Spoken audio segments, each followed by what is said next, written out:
जसाब कटघरे में खड़ा ये शख्स एक पेशेवर चोर है।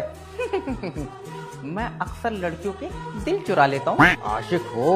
अरे इन्होंने अपनी लौंडिया को दिलवाया था प्लास्टिक का, इसने चुरा लिया। जसाब ये चोरी करता है ताकि अपनी गर्लफ्रेंड को घुमा सके। आप कुछ बोलेंगे? और क्यों नहीं बोलेंगे, 2 काली जामुन। अरे हाँ पहले अपनी सफाई में कुछ बोल।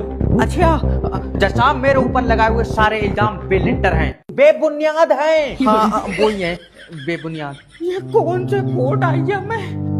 तुम टेंशन मत लो, ये आज तुम्हारे पैरों के नीचे होएगा। हाँ और ये मेरे नीचे होगा। अपनी नहीं बता रही, मैं इसका चांटा मार दूंगा। Order order order. रो मत, तुम्हें इंसाफ मैं दिलवाऊंगा। और क्या, चलो मैं भी सैंडो बनियान ले लूंगा, गर्मी बहुत है। साले हथौड़ा तेरे अंदर डाल दूंगा।